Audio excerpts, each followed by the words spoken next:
¿Cómo o cómo el programa plantea hacer el desarrollo? Y básicamente plantea que empecemos a conocer un poquito de lo que es el sector bancario. Empieza por la parte un poco histórica, pero bueno, nos toca hacer esa parte. Y de paso empezamos un poco relajados, ¿no? Del punto de vista de desarrollo para una primera semana. Y luego los objetivos de de la asignatura, que básicamente ustedes deberían de finalizar conociendo un poco los conceptos contables del sistema bancario, la forma en que se organiza el sistema bancario y poder identificar los procesos y las operaciones bancarias desde el punto de vista de las disposiciones legales. Pero nosotros no solamente vamos a ir o no vamos a entrar exclusivamente en las disposiciones legales porque eso realmente va a ser un poco tedioso en desde la virtualidad. Vamos a tratar que eso sea un poco más operativo, un poco más práctico. eh, y combinar lo que dice las leyes bancarias o los reglamentos bancarios en lo que se aplica en las operaciones bancarias.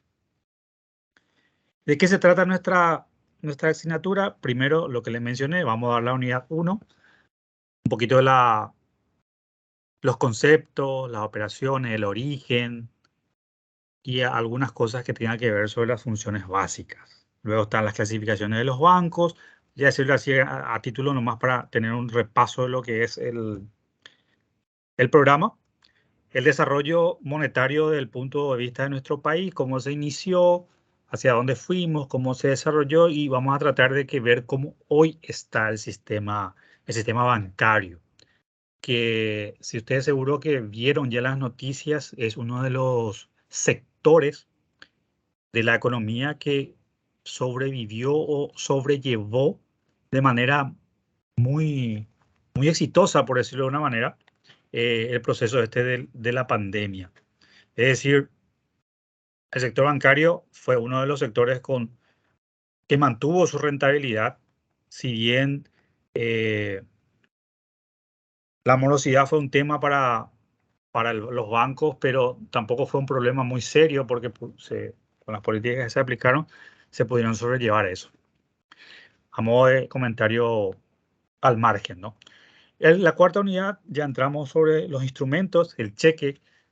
Eh, Hoy día el cheque las empresas lo utilizan mucho, las entidades físicas prácticamente no lo utilizan ya tanto debido a los desarrollos tecnológicos que ha tenido el sector bancario.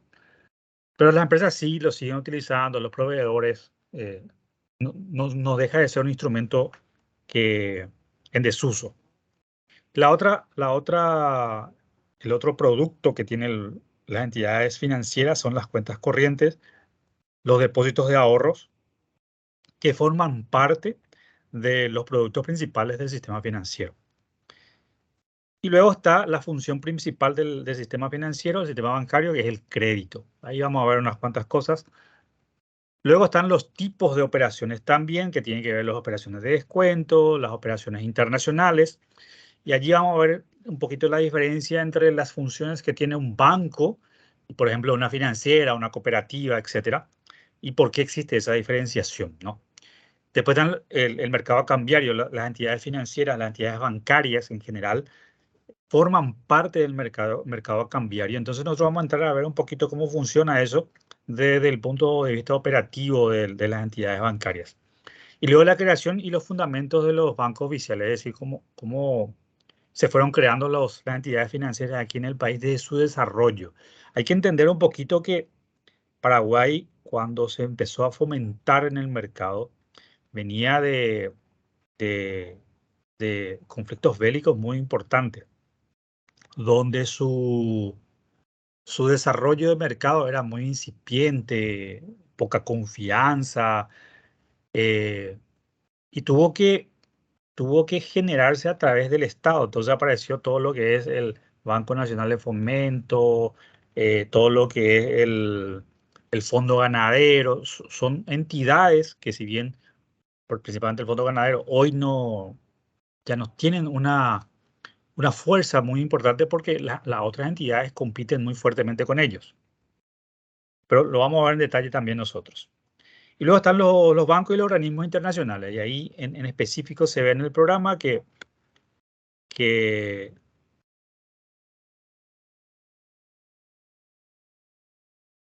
tenemos... no lo están viendo ustedes. Aquí está. Vamos a mover un poquito. Ahí está. Estamos aquí. Vamos a centrarnos prácticamente en los tres principales, el BID, el BIRF y el fondo, el FMI, que son las tres entidades principales. Existen también otras entidades que hoy forman parte del actuar internacional del sistema financiero de Paraguay, por ejemplo, CAF, JICA, COICA, la OSIT, o sea, existen otras entidades bilaterales y multilaterales que forma parte del sistema de crédito de Paraguay, pero nosotros vamos a centrarnos en estos tres principales, que siempre son los que más interactúan con nuestro país. La CAF hoy está muy fuerte, pero todavía es importante, por ejemplo, el FMI y el Banco Mundial. Luego están el mercado de seguros. El mercado de seguros hoy está bastante desarrollado respecto a años anteriores. Incluso ya se está hablando de una superintendencia de seguro, ¿no? A ver si eso se puede fomentar más. Tenemos dos unidades que tratan sobre seguro, o sea, el seguro en general como concepto, es decir, qué hace, cómo funciona, cómo se clasifica, y luego está el seguro como institución desde el punto de vista o de las distintas facetas que estas entidades operan en el mercado. La unidad 15 sería toda la técnica y elementos de operaciones del seguro. La tercera unidad ya más específica sobre las operaciones de seguro. Y luego vamos con los reaseguros, que es parte también del sistema del mercado de seguros. Con eso estaríamos nosotros, tenemos 16 unidades que desarrollar. Son prácticamente una unidad por semana, prácticamente. No es tanto así, hay unidades que vamos a tener que ponerlos juntas, pero en general es una unidad por semana.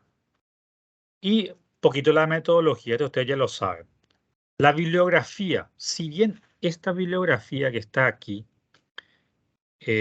lo vamos a utilizar, por ejemplo, la ley orgánica del Banco Central, la ley general de bancos, también lo vamos a utilizar, la ley de cheques, las de mercados bursátiles de Paraguay, los acuerdos de Basilea, lo vamos a utilizar. Yo siempre le voy a compartir los materiales sobre el cual yo estoy desarrollando sin salir del foco del centro de manejo de la bibliografía del programa. Entonces, hoy vamos a iniciar lo que es la unidad 1. Vamos a hacer la unidad 1 hoy, que básicamente es conocer concepto de bancos, los inicios de los bancos y un poquito la historia. Y vamos a empezar un poco relajado, tal vez un poco aburrido, porque, bueno, no siempre da gusto hablar de historia, pero vamos a tratar de que sea lo más dinámico posible. A modo que ustedes me puedan seguir y podamos tener el desarrollo específico de esta parte inicial de la unidad. ¿Cómo se inician los bancos? Es decir, los bancos se inician prácticamente en la Edad Media, en el siglo XIV más o menos, y no se inicia así como nosotros lo vemos ahora. Sí, ya existía una necesidad de que alguien se encargara de todas las operaciones de transacción. ¿Qué es lo que hace el banco? ¿Cuál es la función del banco? Antes de ir a la historia, le pregunto yo a ustedes. ¿Ustedes tienen algún tipo de producto con algún sistema bancario?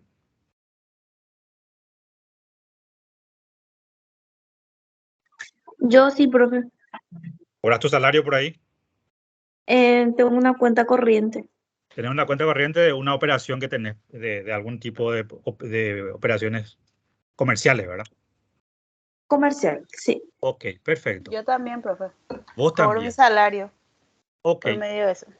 ¿Ustedes qué hacen cuando alguien le deposita, sea salario o cualquier otra transacción comercial? ¿Por qué lo dejan en el banco?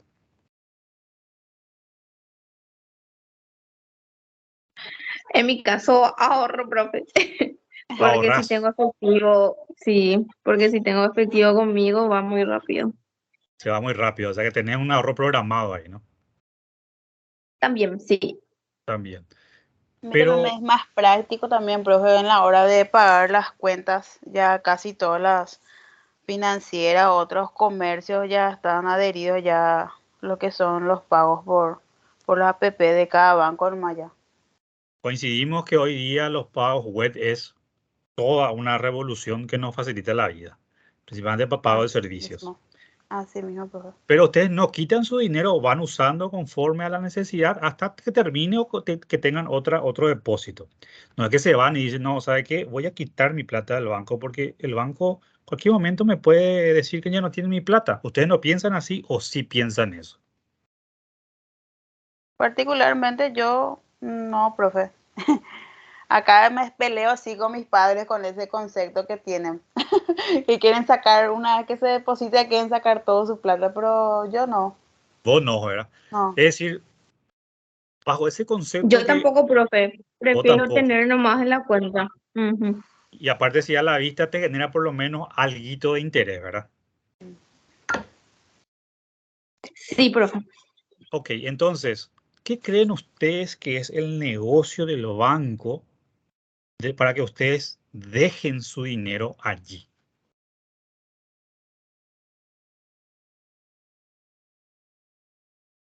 Yo creo, profe, que hace trabajar nuestro dinero, por más que sea poco. Por más que sea poco, es cierto Sí. eso.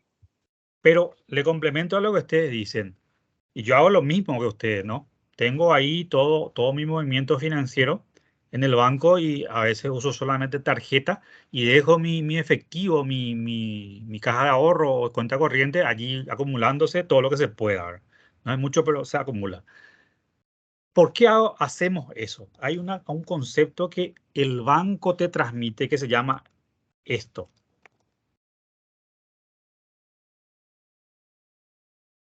Esto es lo que te transmite el banco. Voy a escribirlo bien. Ahí está.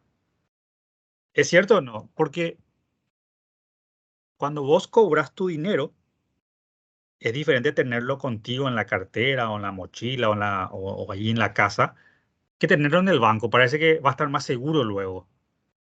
Punto uno, ¿no?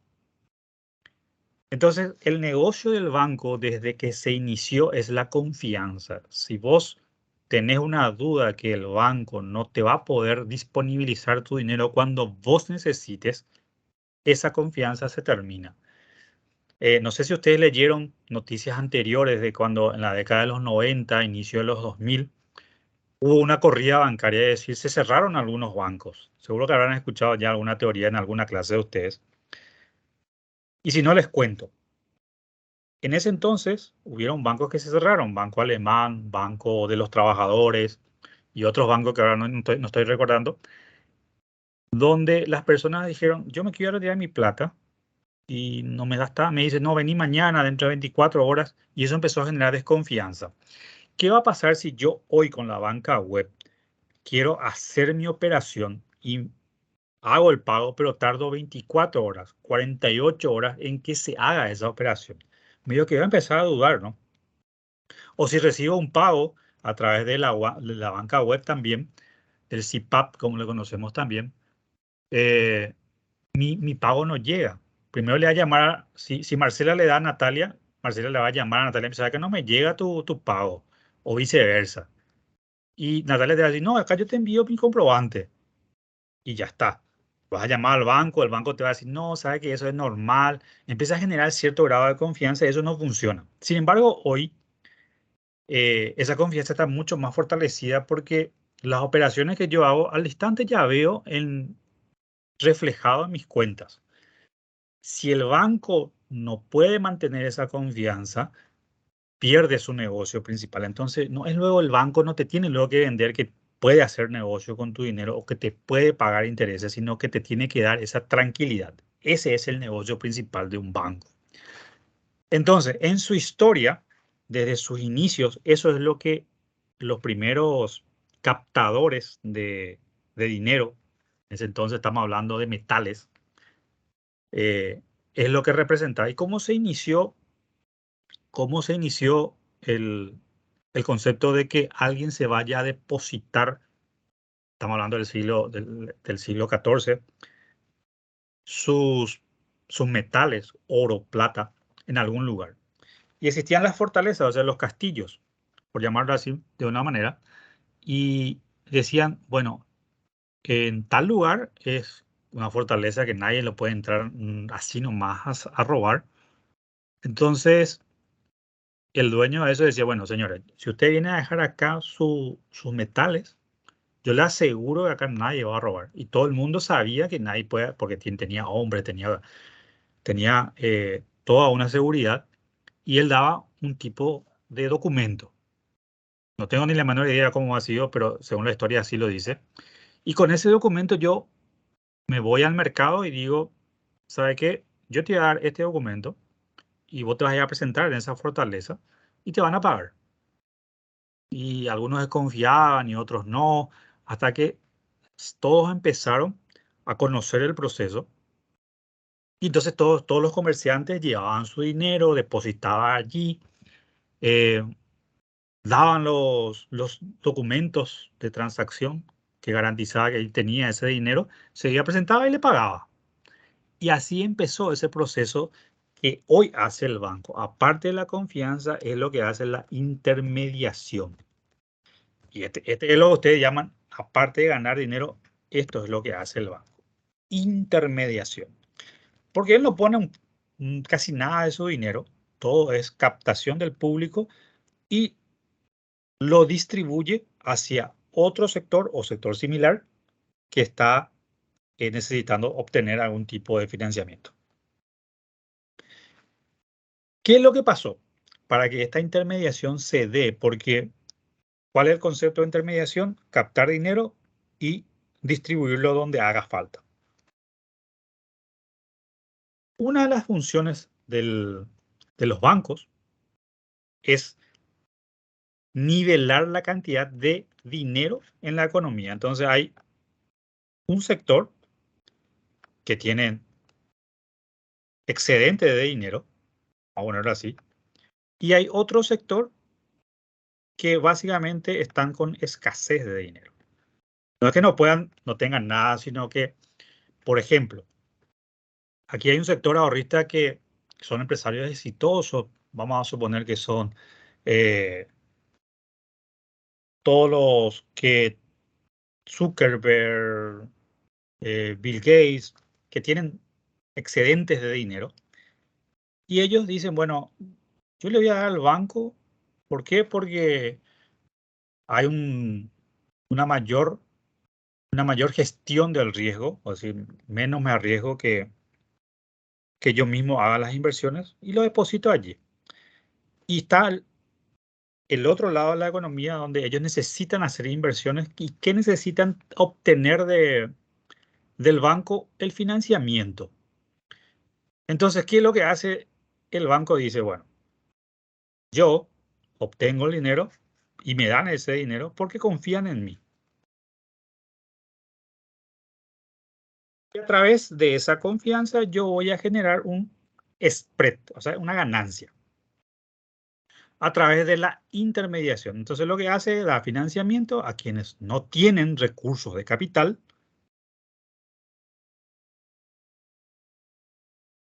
a fin de poder dar una contraprestación a estos que le dan su excedente de capital en guarda.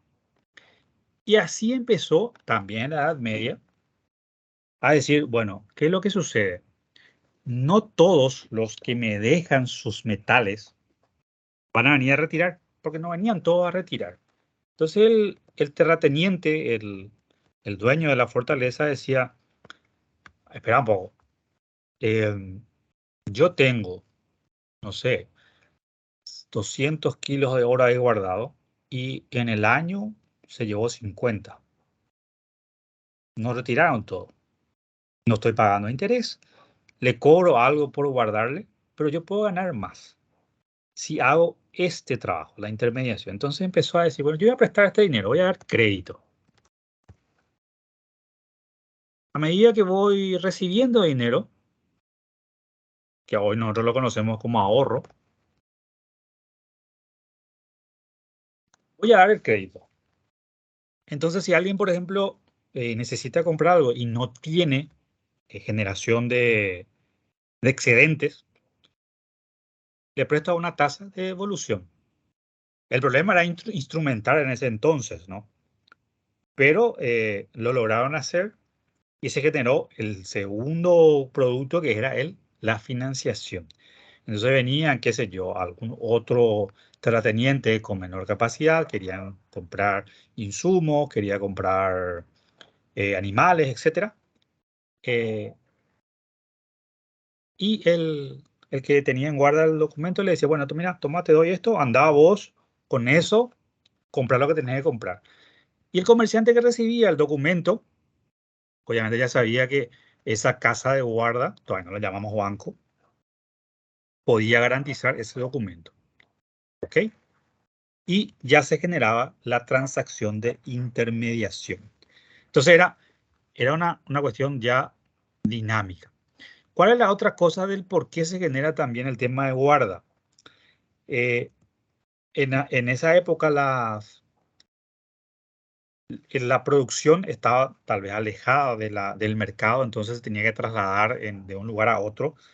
Y imagínense, trasladar lingotes de oro, arriesgarse a que sea víctima de asaltantes en ese entonces. Y lo perdía todo porque no había seguro, no había nada. Y entonces, al conocer ese tipo de guarda, todos le pareció muy interesante tener ahí, solamente llevar un documento que lo podía esconder, lo podía administrar mucho mejor, no era visible, y aparte le generaba un tipo de beneficios en reducción del riesgo. Entonces, el nacimiento de los bancos es casi tan antiguo como la operación de organización humana, y las personas siempre necesitan financiar sus proyectos. Entonces, el ahorro y el crédito nacen de esa manera. Entonces, a partir de esos inicios, conoce el desarrollo de intermediación. Se fue avanzando mucho más y fueron apareciendo los distintos tipos de instrumentos que hoy lo conocemos como medios de pago. Fueron los primeros medios de pago y estamos hablando de oro, plata. Ya después de que se haya superado el tema de lo que es el trueque. Recordemos que antes de eso lo que se hacía era cambiar mercancía por mercancía y porque no había un medio de pago aceptable. ¿Qué es lo que sucede con el medio de pago? Ustedes, si van a hacer una transacción, ¿qué tipo de medio de pago aceptan?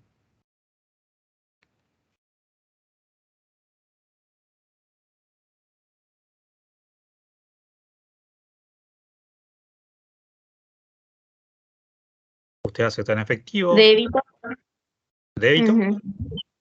Débito Ok, para pago. para pagos. O transferencia si es que me van a pagar. O sea que vos aceptás Transferencia también, profe. el aval de un banco, ¿no? Sí, Ok. ¿Qué es lo que pasa y en qué moneda aceptan? en Guaraníes. guaraníes. ¿Por qué no dólares, por ejemplo?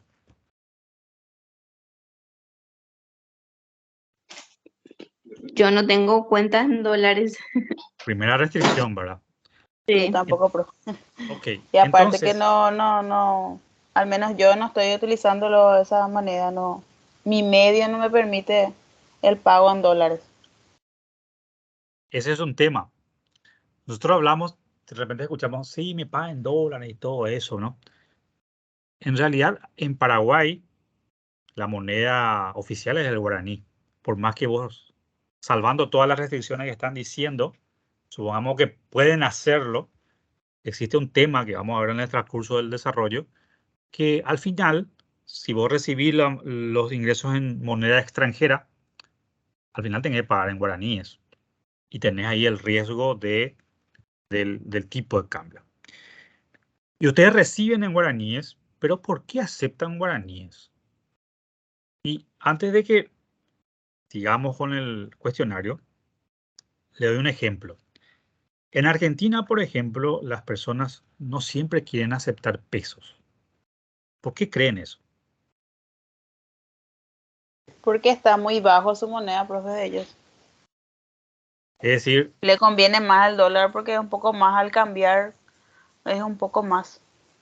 estable, ¿verdad? Oh, sí. Ok, ese es lo que pasa con el medio de pago. El medio de pago también tiene que ser aceptado, es decir, tiene que tener un tipo de estabilidad. Entonces, hoy el guaraní, no hay un problema, no es que si vos tenés guaraníes hoy y mañana no, no puedas comprar la misma cantidad de bienes que hoy puedes comprar. Sí, tal vez se evalúa un poco, pero no es que lo sentís demasiado. La inflación se habla que hoy está muy alta, cierto, los precios suben, pero no es como el peso, ¿no? Que ni siquiera puede ser garantizado ya por el Estado en muchos casos. Entonces, el medio de pago tiene que ser algo que el mercado lo acepte, es decir, yo confío en ese medio de pago. Entonces, tranquilamente, Natalia, Marcela, Ever, pueden hacer operaciones con ellos sin ningún problema. No es que yo voy a sentirme incómodo en recibir, por ejemplo, cuando me va a recibir peso. La gente va a recibir peso y te mira, te dice, cámbiame en dólar. No. Eso es lo que sucede cuando no se confía en el medio de pago. Imagínense en la antigüedad donde tenía oro y plata, hierro tal vez un poquito. Primero no sabe si el oro es de alta calidad. La plata no sabe si esto es plata pura. Nadie dice cuánto cuesta el oro, cuánto cuesta la plata. Era una transacción, ahí se decía qué es lo que sucedía. Entonces el medio de pago era muy difícil de hacer. Con la aparición de los intermediarios, que estábamos dando el ejemplo, ellos prácticamente garantizaban eso porque te daban el documento y te decía, este está garantizado por tantas onzas de oro o de plata. Y si eso no hay, el que firmó eso tiene que responder. Hoy día, el medio de pago de cualquier país funciona de la misma manera. El Banco Central te dice, este billete vale 1.000, 2.000, 5.000, 10.000, 100.000. Si mañana eso no funciona así, primero no vamos a querer esa moneda. Segundo, el Banco Central tiene que responder contra todo el mercado. Y eso es un problema. Y ahí entra la primera función del banco matriz. El Banco Central sería garantizar el valor de la moneda. Y eso lo hace también a través de la interacción que hay entre el sistema financiero. Tal vez 30 años atrás, el desarrollo financiero era muy diferente a lo que hoy conocemos. 10 años atrás incluso, era también, 15 años tal vez, era también un poco difícil ingresar a tener una cuenta, no era cualquiera nomás que tenía una cuenta. Hoy día, sin embargo, primero te habilitan, luego en el salario. Si sos dependiente, a través de eso ya tenés acceso al sistema financiero.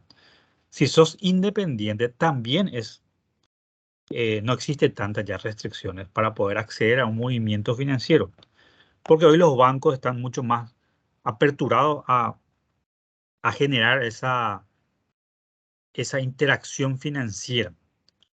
¿Por qué? Porque se entendió que a través de eso se puede formalizar la economía. Y allí está, nos vamos un poquito más hacia el ámbito de políticas de Estado, donde tenemos la política monetaria y la política fiscal.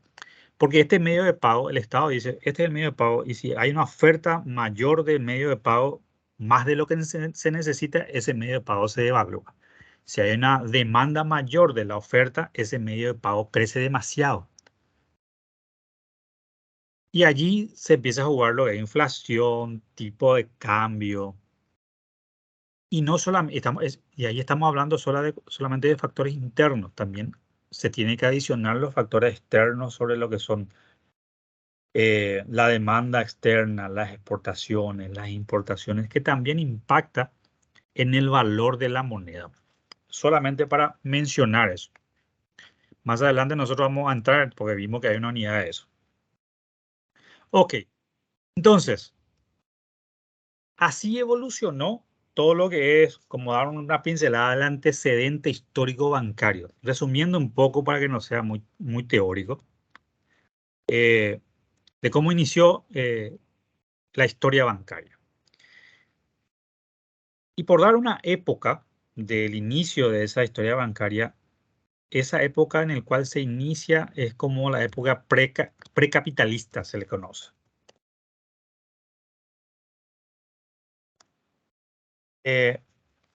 Y obviamente a partir de ahí empieza el proceso de fortalecimiento del capitalismo. ¿Verdad? Estamos hablando de la edad antigua, media y por lo que hoy conocemos como edad moderna. La edad moderna estamos prácticamente inició a inicios de los 80, ¿no? Y eso fue evolucionando con la internet y todo eso. Y es lo que hoy conocemos. ¿Cuáles son los productos bancarios que ustedes antes no veían y que ahora lo ven muy fácilmente?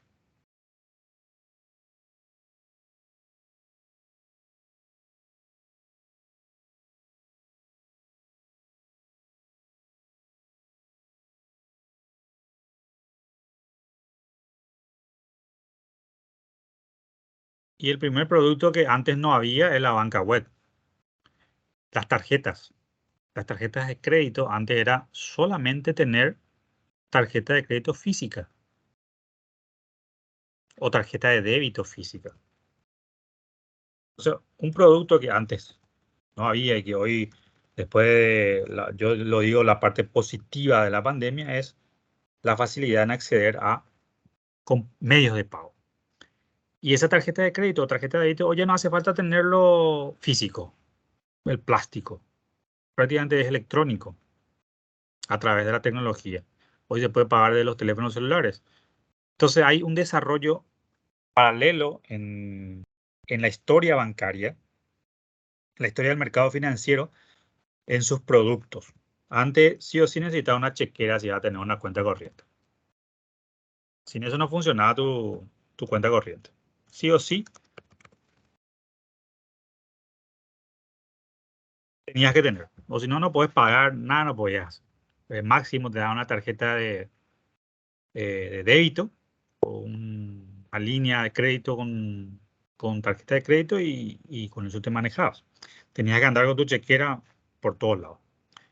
Hoy en la cuenta corriente personal, por lo menos, no necesita eso.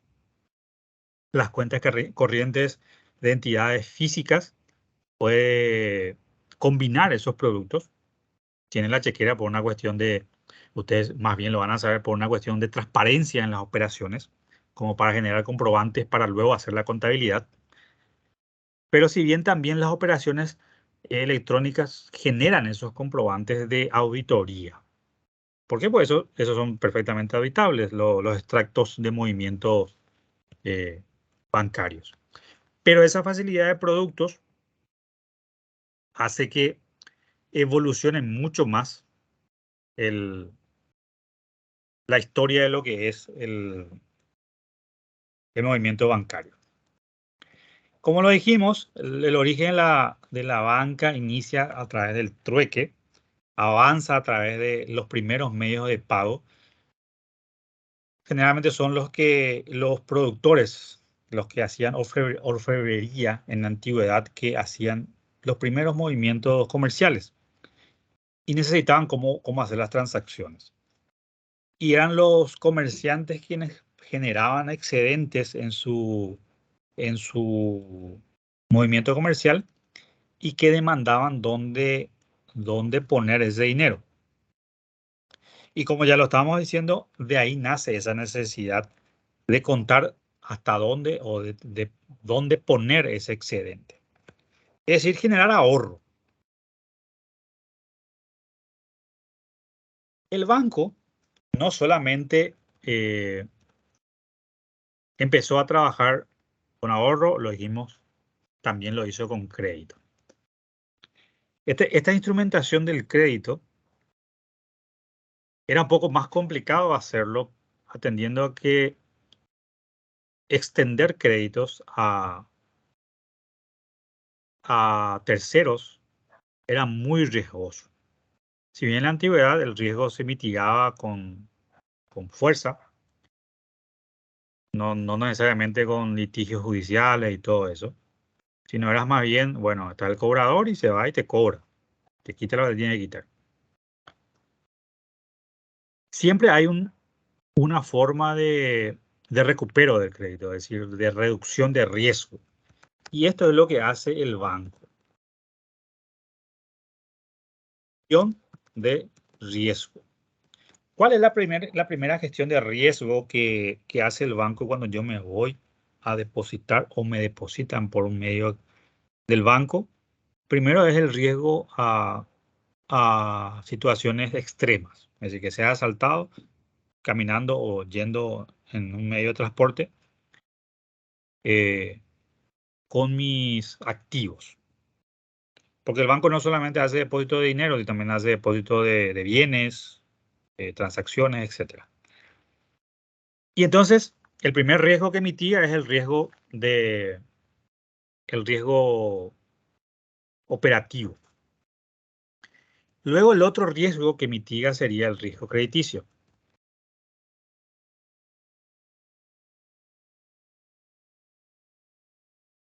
Este riesgo crediticio no solamente es del banco, sino también es del ahorrista. Porque ¿qué es lo que hace el ahorrista? El ahorrista obviamente negocia con el banco. Le dice, yo te voy a dar mi dinero y vos me vas a pagar el interés que me estás mencionando. Si le gusta ese interés, lo deja. Si no, se va a buscar otra oferta. ¿Existen otra oferta aparte de los bancos en el cual puedo generar excedentes de interés en el mercado? ¿Sí o no?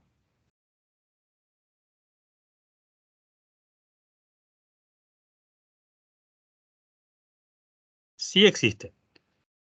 ¿Cuáles son? Y uno de ellos es la inversión directa. Es decir, yo mismo hago mi negocio.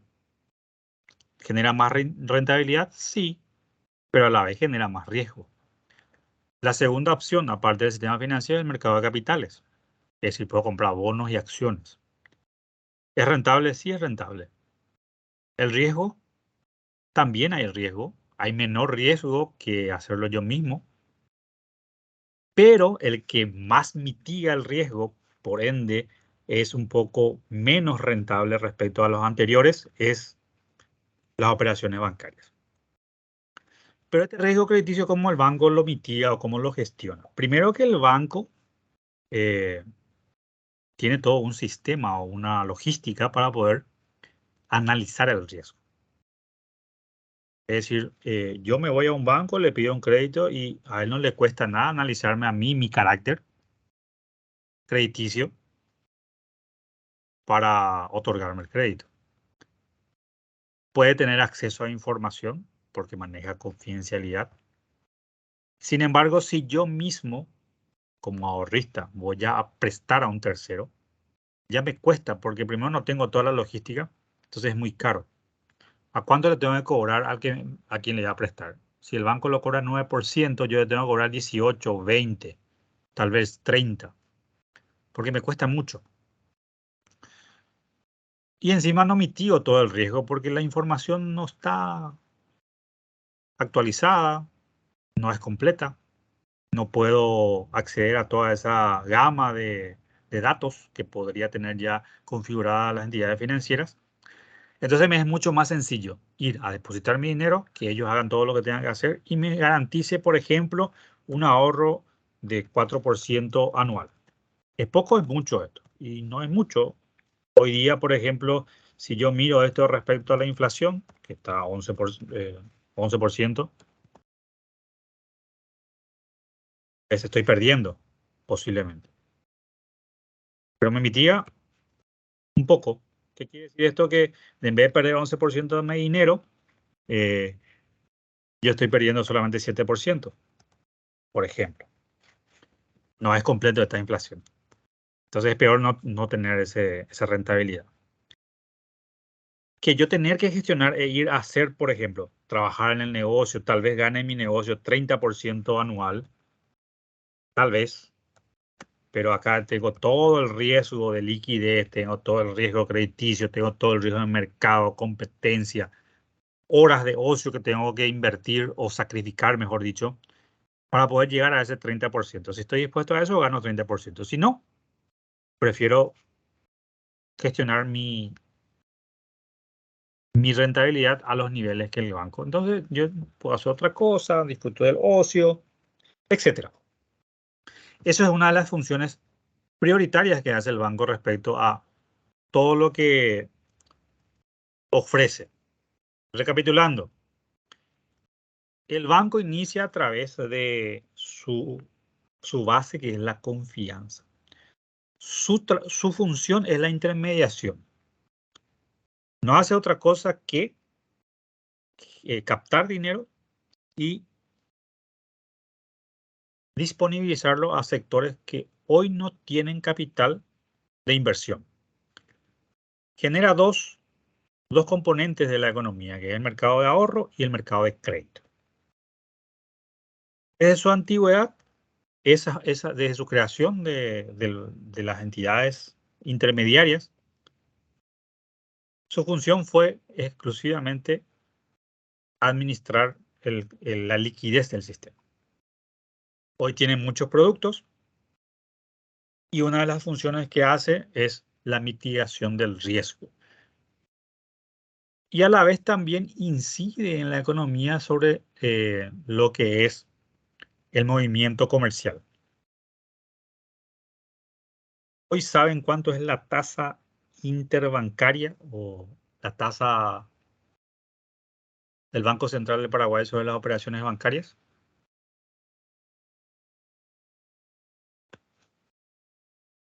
La tasa de regulación monetaria. Tasa de regulación monetaria es básicamente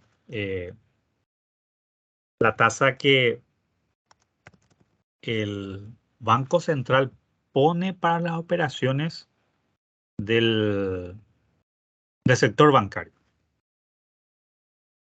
Hoy está por encima del 8%, 8.25, si mal no recuerdo. Anteriormente estaba 2%. Es decir, en el 2020 estaba 2%, en el 2021 estaba 5%. Hoy en el 2022, a lo que estamos avanzando, está al 8.25. Este es un instrumento que el Banco Central utiliza para poder regular la liquidez del sistema bancario. La pregunta es, ¿cómo que a través de la tasa regula la liquidez? Y funciona a través de la oferta y la demanda. La tasa de interés sería el costo o el precio del dinero. Si recapitulamos, seguro que recordarán algo de introducción a la economía, microeconomía o algo así. Este tema de la oferta y la demanda. Este sería la oferta, este sería la demanda. Acá estaría la cantidad y acá estaría el precio, que para nosotros el precio es esta tasa de interés. Entonces, hoy esta tasa de interés está aquí al 8.25 a una cierta cantidad de dinero que el Banco Central disponibiliza para la economía. Estamos hablando de dinero virtual, o sea, de todo lo que es la banca web, dinero físico que usamos así para pagar en, qué sé yo, el estacionamiento o lo que sea. Todo eso es la cantidad de dinero. Y el Banco Central, que es una de las funciones que opera, o sea, de ahí empiezan todas las operaciones bancarias. Ayer, por decir un tiempo, el mes pasado, vamos a decirlo, la tasa de interés está, vamos a suponer, está a 7%. 7%. ¿Qué significa eso? Que a esta tasa más un spread o sea, una ganancia que van a tener las entidades financieras, prestaban dinero a crédito. Es decir, te prestaban, por decirlo así, a 8%, por ganar 1%. Y vos prestabas dinero para comprar el auto, para comprar la casa, para capital operativo, etc. ¿Qué hizo el Banco Central desde el mes pasado a este mes? Levantó a 8.25. ¿Qué quiere decir eso? Que ahora esto pasó de 7 a 8.25. Voy a ponerle 8 nomás, para que sea más sencillo. 8%. Entonces, ¿qué sucede? En teoría, a mayor precio va a haber mayor oferta. ¿Qué quiere decir eso? Que las personas van a querer guardar más dinero en el banco. Pero eso no funciona así. Porque en realidad lo que hace los bancos es que te dicen, mira, a mí me cuesta más tener dinero del BCP porque ahora me cobra 8%. Significa que yo te voy a cobrar más del 8%, un spread 9, supongamos. ¿Y qué vas a hacer? ¿Qué va a hacer el público en general? Ya no va a prestar más la misma cantidad para comprar auto, para comprar terreno, para comprar casa, capital operativo. Por ende, la demanda de dinero se va a reducir. Y como se reduce la demanda de dinero y la oferta, todo el mundo, el que quiere prestar, no presta ya tanto. El que quiere ahorrar porque ahora le paga más. Y entonces los bancos tienen mucha liquidez. Y no te puede prestar todo porque el BCP le dice, no, no puedes prestar a menos de esto. Entonces ellos buscan otra alternativa y se reduce la cantidad de dinero que vamos a tener nosotros, por decirlo así. ¿Para qué hace esto? Y hay un componente que es parte del sistema financiero, que es la inflación. Y esta inflación es lo que regula el Banco Central a través de esa tasa de regulación monetaria. En la medida que sube la inflación, lo que trata de quitar es liquidez del sistema para que la gente no se sientan demasiado millonarios y quieran comprar todo lo que encuentran. Porque a medida que yo quiero comprar, genero mayor demanda, eso alza el precio. Entonces levanta un poquito esa tasa de regulación. Entonces, ¿cómo se inicia? ¿De dónde inicia el sistema financiero? Estamos hablando primero de Paraguay. Inicia a través del Banco Central del Paraguay. Voy a ponerle acá. Voy a escribir nomás el BCP, Banco Central del Paraguay. Y hay una carta orgánica del Banco Central que crea sus funciones, para qué sirve, todo eso. Y luego están las entidades financieras. Y acá entramos en lo que es la banca, por ejemplo, de segundo piso. Vamos a mirar un poquito cómo está compuesto de Paraguay. La banca de segundo piso. ¿Cuáles son las bancas de segundo piso aquí en Paraguay? Que ustedes ya conocen. Hay uno nomás.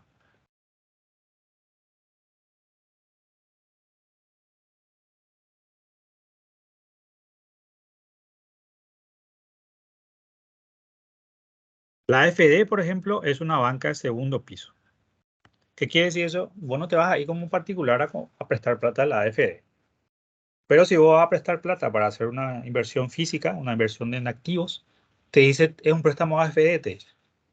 Entonces, esta banca de segundo piso le vuelve a prestar a los bancos para que estos bancos, financieras, etcétera, presten al público en general, a las personas. Y esa banca que llega al público se le llama como banca de primer piso.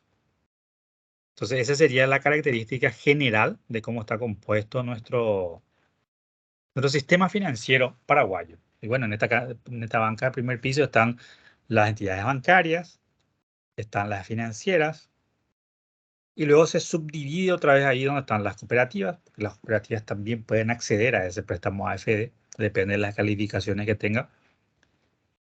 Y las financieras también.